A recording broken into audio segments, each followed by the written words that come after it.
Hello, you wonderful people, and welcome to another episode of Not So Comic Book. This being a show where I talk about TV shows that are adaptations of comic books. For today's episode, I'm going to talk about the latest episode of Riverdale. A lot of really interesting things went down in this episode, so let's break it down. Well, first and foremost, we are continuing the battle of Archie versus Percival, fighting for the soul and heart of Riverdale yet again.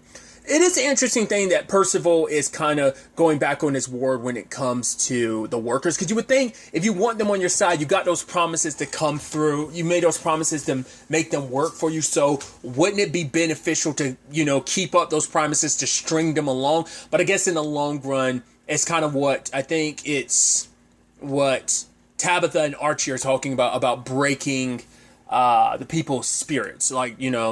And so it's like, right, by making them broken and make them a lot more mendable to what you need them to be. Like, you need them brokenhearted because if they, keep any of their pride, any of their spirit, any of their hope, and when the time comes, you need them broken so they're not against you. I guess is kind of, future-proofing himself. But I figured, manipulating them in the long front would matter more. I mean, obviously, it's like, at the end of the day, he doesn't care about these people. He sees them as a means to an end, and Archie and Tabitha are working to make it so that the workers see, he's not paying you as much as he said that he was. You need to unionize, but obviously he's not going to co-sign that. But it's like, regardless of what he says, you need to try, because what unionizing doing would protect them from any cruelty of just the way he's using them and treating them more like tools rather than people. So luckily, at the end of it all, Archie was able to convince everyone. It was still kind of a bit of a steep battle, but Archie is who he is, and he refuses to give up. And you know that Percival sees Archie as one of his biggest obstacles, because now Archie doesn't have a weakness anymore, which, asterisk beside that, because as I write, Palladium doesn't weaken him anymore, sure, but the people of Riverdale, the people he cares about, that's the issue is, Archie has too much of a big heart. He wears his heart on his sleeve, making him an easy target. It's like, that's the sad thing about being the good guy. You care too much. The bad guy's like, I don't care. I can kill and hurt whoever I need to because I have no attachment to people. You, on the other hand, Archie, you care too much for this town. You care too much for its people, and that will be your undoing. But I think that's his greatest strength. But he's kind of like the centerfold of, he's kind of the head of this resistance. He's also kind of the heart of Riverdale, just like his dad was. Archie's kind of continued that.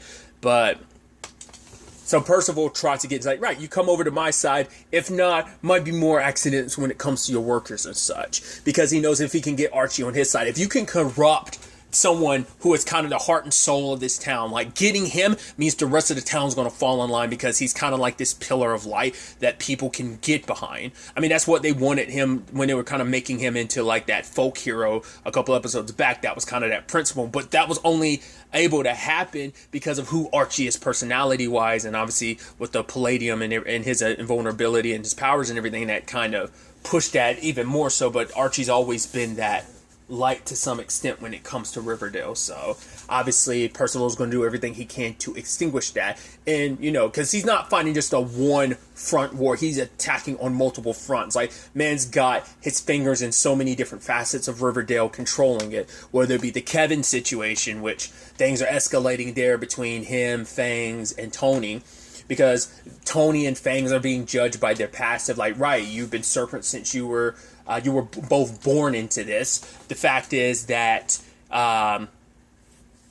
you're still labeled as this. You have your criminal records, even though a lot of it was back when you were juveniles. Still, that's still going to probably be brought into consideration, because it's saying that Kevin's going to end up using this ammunition against him. So I thought it was interesting when Moose actually kind of confronts Kevin about why he's doing what he's doing. It's like, right, is there a reason why you're trying to split up this family? And he kind of went into the whole thing of neither him nor Fangs know who's the biological father, because that way they never wanted the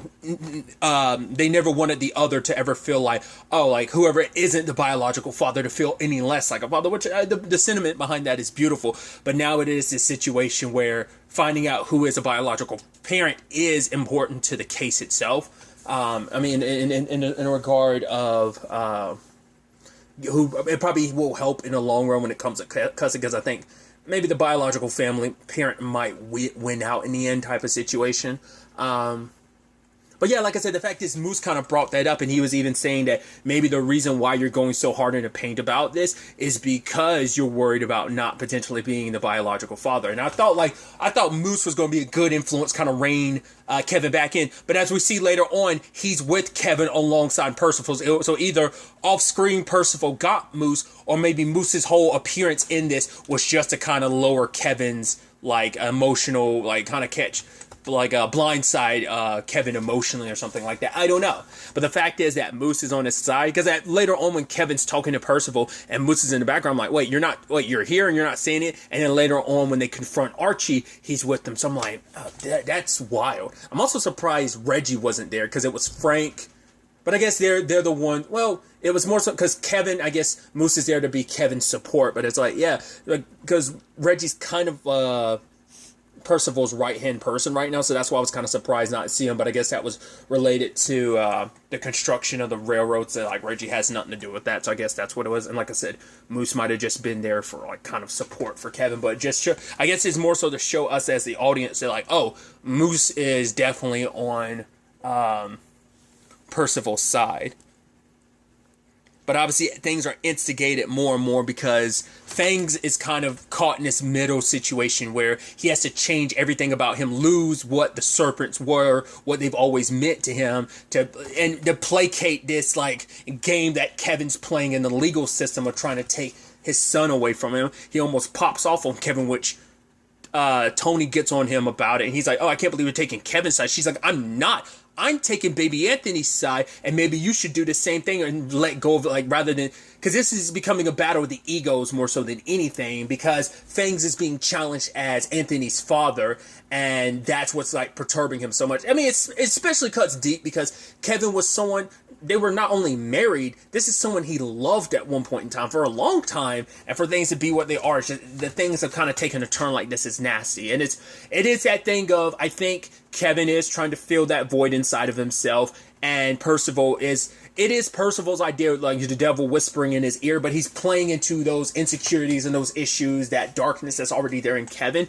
Like, Percival's just pulling those strings. I don't think it's coming out of nowhere. Like, Percival's just, like, whispering in his ears and kind of, like, etching that side of Kevin along. So a lot of what Moose ended up saying, I think, ended up being partially true.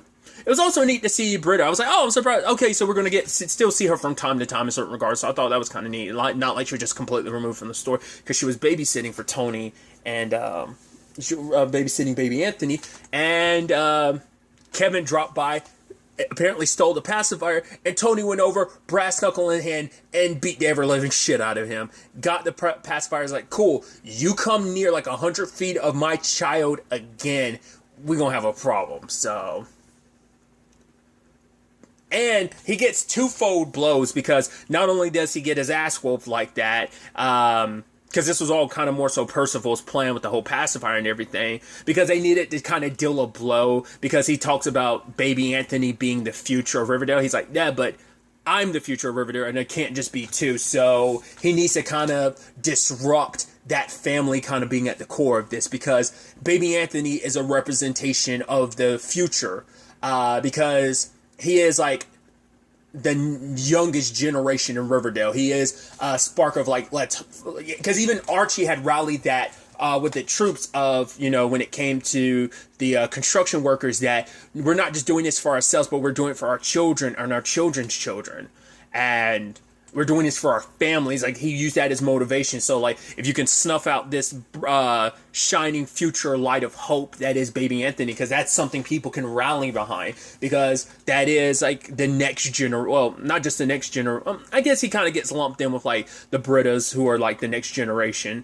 But he's the newest generation who will eventually inherit Riverdale, so...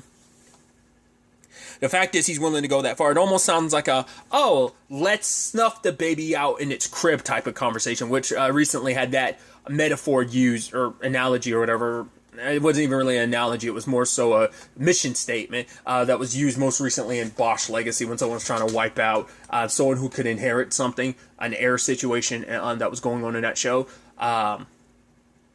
I think Percival means that literally of killing baby Anthony is I think what's going to potentially happen on our front, but we'll see. And maybe the parallel we're going to end up getting is Tony's going to end up sacrificing herself, very much like she did in the second story of the second part to Riverdale. So maybe we'll kind of get a similar thing in that regard. Other elements to this. We learned a little bit more about Veronica's powers, what she's able to do. Obviously, the way... What was it? The way Agent Drake kind of described it was... it's almost like a dialysis machine that basically her body acts like that. The reason why the poisons don't kill her is because her body basically filters it out faster than the poison could kill her. And it seems like later on, as we see, it's applicable to other things as well because she's trying to make absinthe, which I didn't know there were two different layers of absinthe like that. I didn't know there was like the more watered down legal version and then there's like the super illegal version that's so strong that's poisonous. I wonder, is that true or is that just something they made up for the show? I've heard of absinthe, but I've never known that was a thing. That's interesting.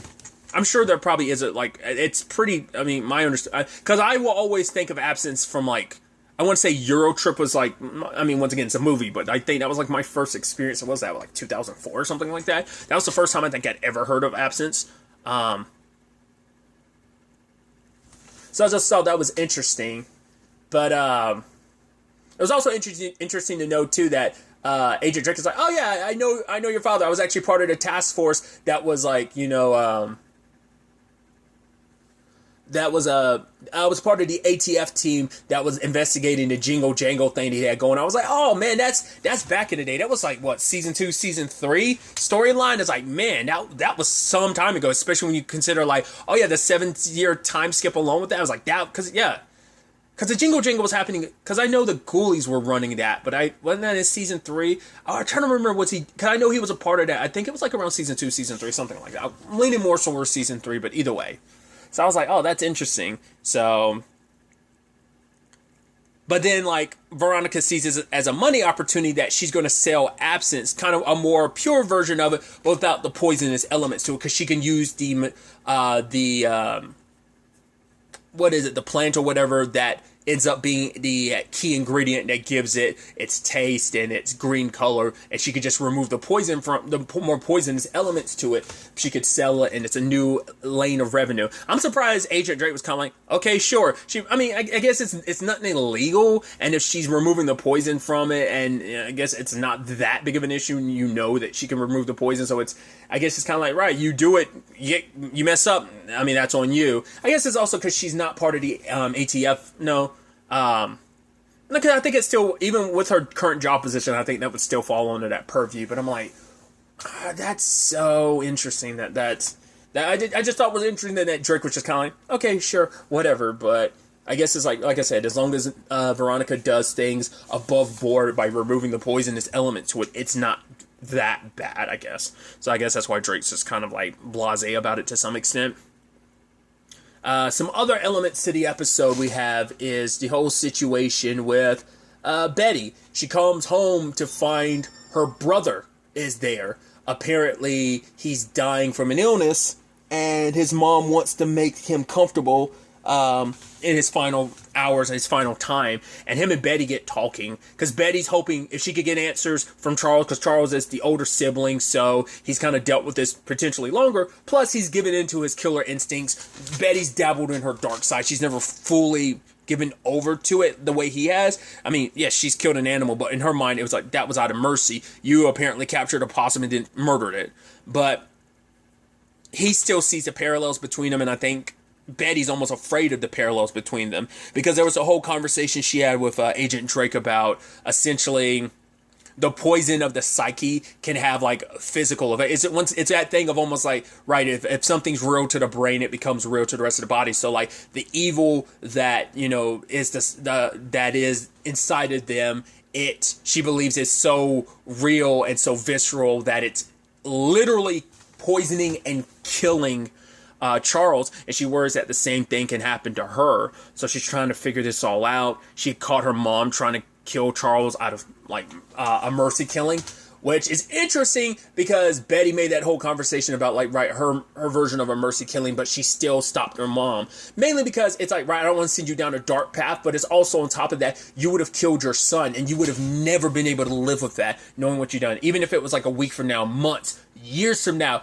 you would never forgive yourself for doing that. It would haunt you, and she's trying to save her mom. That's why she saved Charles, not to save him because he deserved, because even she was like, I didn't know if you actually deserved another chance considering all the terrible stuff you did, but I did it not for you, I did it for me, I did it for mom, but also for me because I want to believe that maybe there's some hope for me. If you're kind of a bit of a lost cause, but I want to believe that, not believe in you, but I want to believe in me that I'm capable of changing and not giving in. Because I think her powers, what she saw last episode when she was talking to Drake about seeing the aura, once again, my jump thought was, it's like, because she doesn't know that Percival's already kind of got her under her thumb. But once again, it could also, because it doesn't seem like she necessarily sees everyone else like a threat like that, who might be under Percival's control. Well, I mean, she saw Uncle Frank, was that last episode, the episode before last, like, she saw that, but you get what I mean? So, it's hard to say whether that's what she was seeing, or whether it was just like I'm down a path where I could potentially be a danger to someone, whether it's everyone around me, like, who knows who I could be a real danger to. But luckily, Charles was able to be saved because of Veronica's abilities to, because it wasn't more so like she couldn't suck it out of, like, him, like, by touching his hand. We saw her squeezing that plant for her absence, but we don't know if that actually worked. Maybe because it's a plant, it was a little different. In this case, she was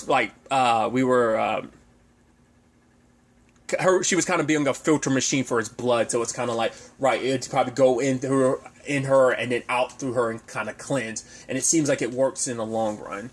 But ultimately, Charles does give her a hand on how to handle the whole TBK thing, which now they're going to be holding basically a fans of serial killer convention, which isn't too out there. I'm sure it kind of is. I mean, it feels weird that there are crime drama, like true crime, like cons. I mean, I get it because there's also like the detective angle to it, but it's also, and I also know, like, right, Comic-Con has plenty of shows that are like police procedural, like crime dramas and stuff like that, because I know like Castle has been at Comic-Con in the past and stuff like that. So it's just one of those weird things where it's like, oh, that's just kind of an interesting level to think about. Like, oh yeah, this murder mystery thing is going to be at Comic-Con or something like that. But once again, like, there are like crime, like true crime, I think, type of conventions and stuff.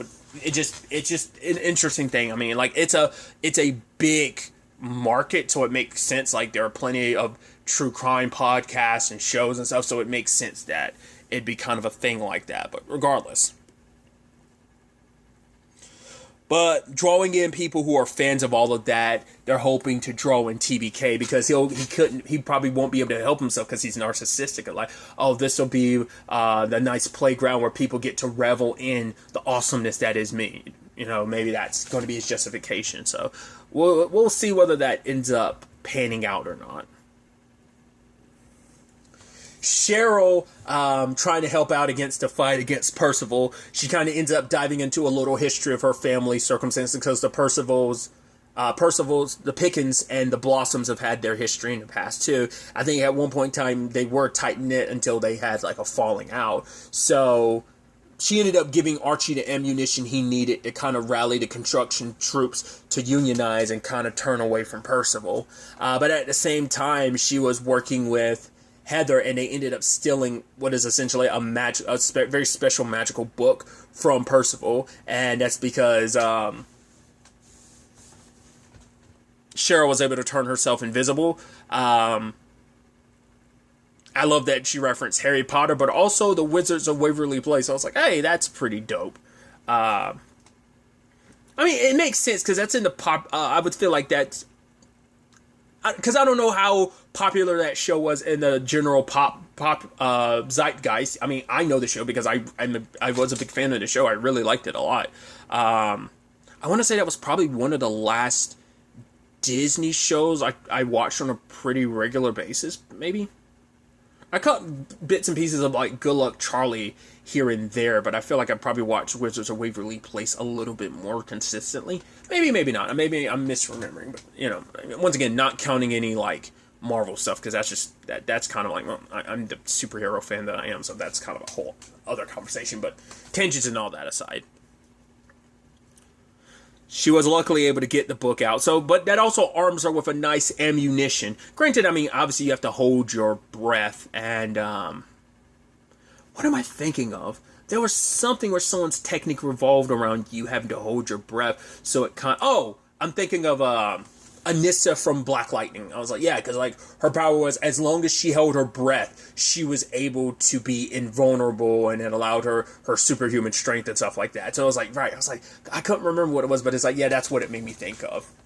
So it has its limits because you have to hold your breath for a very long time, and it has probably better suited for infiltration points of like that. But maybe there's other avenues in which it could be used as well. We'll ultimately have to wait and see. I feel like that book is probably going to become more and more of a thing. I'm also worried whether or not Heather's going to be an issue going forward. The fact that she's got that book and you're like, and she was, I mean, she was excited to have it back, you know, it's a whole witch thing, but I'm also like, do you think that's going to turn into like an evil thing of like, I don't know, man, it's like evil books, a certain witch in certain book, how it corrupted her recently in the pop zeitgeist. Makes you go, yeah, maybe. Makes you wonder what that timing. I doubt that was. I doubt that was on purpose, but it's interesting because currently this is all still. I don't know. It's just an interesting coincidence. I mean, I'm sure like witches and spell books. I mean, God forbid, we also have Charmed on the same network. So, but I just feel like an evil book of that nature just makes me think too much of like a similar thing where another witch is kind of recently going wild. That I'm like, I don't know. We'll see. I'm just waiting for the other shoe to drop, and I hope not because Cheryl really likes Heather. She even opened up to her, being like, "Yeah, I'm glad we're doing this library thing, but I initially set this all up so that we'd spend more time together." Which Heather was like, "Actually, I'm all about that." So I'm like, "Yes, Cheryl's in there." Now it's just kind of like, all right, it's about filling things out and waiting to make her move, you know. So we'll see how things kind of work out, you know, especially for Cheryl, because once again, things haven't always been great for Cheryl, especially when it comes to her love life. I mean, her life in general, but especially with her love life with the complications of the whole thing with Tony. But then you add in, you want Cheryl to be happy, especially because of a lot of the unhappiness that's sadly been a part of her life. You want her to be happy in the end, so. And other than that, we have the whole Jughead situation where obviously he's continued to use his powers to help out Veronica, you know, with the show. But the problem is Percival found out what Jughead did to Reggie, and he's like, right, I underestimated Jughead, I need to go after him because, and we also know that Tabitha made it clear that the only two like situations where they won in the end is when Jughead had his powers and made a sacrifice. So he is crucial to it. Granted, Percival doesn't know that angle to it, but with being as powerful as he is, Jughead's too much of a threat to leave left open. So I was worried that in the long run, I was like, oh, is he going to try and take control of... Once again, he hasn't really tried, but because probably with the mental fortitude of just, well, Jughead's mental fortitude in general, but you add on his powers too, that probably fortifies his mind even more so that Percival can't really get access to him to control him. I mean, hell, he even tried to get to the door. I even love that on his mental Mindscape door, it's like, oh, that means you, Percival. He has a note specifically saying, like, get the hell out for Percival, so. And Reggie, once again, too okay with doing all this. I guess as long as he's not killing Jughead, it's fine. I mean, Reggie's all about getting what's his anyway, so he doesn't care who ends up getting hurt in the long run. So, learning a little bit of magic himself, throwing his voice with the doll. Because when that doll first popped up, I was like, oh, it looks like Reggie. I was like, is that going to be like a weird voodoo doll? I was like, if you're going to do voodoo doll or something, it would be of the person and not it'd be of the person Reggie's supposed to be controlling and not. But it's like, okay, it served its purpose in that regard. I was wondering, like, if there was going to be voodoo doll like elements to it, which wouldn't make sense because it is a doll of Reggie, but still. But ultimately, he was able to sneak into Jughead's mind because Reggie stole all the stuff that is pretty significant to a core aspect of Jughead. I figured his typewriter or something would be a key aspect, but I guess it's like that's going to be a little harder to get. Luckily, they got his beanie, which he put in a time capsule. Because I think we saw that in the show when they did that. I just didn't remember because I was like, right, he hasn't had that beanie in forever, has he? His serpent's jacket and some other important stuff was used, and he was able to sneak past Jughead's defenses by pretending to be Jughead and just basically left the door open. And that, well, like, he not fully open, but open enough that Jughead can't shut it when he's trying to let in people's thoughts. And now it's too much, and he's trying to get away from everyone, but he's going to be away from everything and everyone for a while, because last time we see him, he's in the bunker, but even then he's still hearing voices. So it's either like, because the door is open, and even as far away as he is, like, he's still hearing voices. But then you notice the ending where, like, Riverdale slightly switches over to Rivervale, and you're like, wait, is that because where he is the bunker? The other Jughead from Rivervale, the one who's kind of telling the stories, is working out of the bunker with Ethel. So, it's interesting timing because, well, spoilers? Not really. I mean, obviously, it's always going to be a continuous thing that comes up from time to time. It's just the timing's interesting because it's like me bringing that up because it's like, right. Obviously, the actress who plays Ethel played Barbara in Stranger Things, and obviously that whole element of Barbara's story, sadly, coming up again and again about, like, and how that, I talked about it in my review of it, how, like, that still, like, haunts Nancy and influences some of the decisions she's made throughout part 1 of season 4 of Stranger Things. But tensions and all this, I just kind of triggered that part of my brain being like, oh yeah, that was interesting. But my point was that other Jughead works out of that bunker, so I'm wondering if, to some extent, his powers are bleeding over, and that's supposed to be like he's hearing those stories being told. Is that what that's supposed to be representative of? Because it's like, because at first I was like, is he just hearing? Because it seemed like I was like, is he just hearing the? Is he just hearing the, like, everyone else in town because his powers are still expanding and stuff like that? Because the longer the doors open, the more it's expanding his powers. Or is it because of the area he's in? Because I think, once again, I thought those stories were just going to be one-offs. And yes, they influenced Riverdale when we were returned to it, obviously saving Betty and Archie. But I still thought that that's as far as that would go, and then we introduced the superhero element. So now I'm thinking, especially with that little thing there, I think those stories are going to probably bleed over even more in the back chunk of the season. We only got like a couple episodes. Once again, I think this is 20 episode season, if I remember correctly. So what, 4 episodes left? Yeah, so potentially. So it's definitely going to be interesting to see where things kind of go on that front, if that is him kind of connecting with the other version of himself in Rivervale, telling these stories, and that's kind of bleeding over now. And maybe that in the long run might help with this whole Percival situation.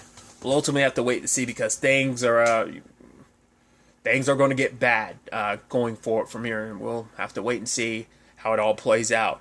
Riverdale, however, is taking a little bit of a break. There won't be an episode next week, but there will be one the week after next on June 12th. So do keep that in mind.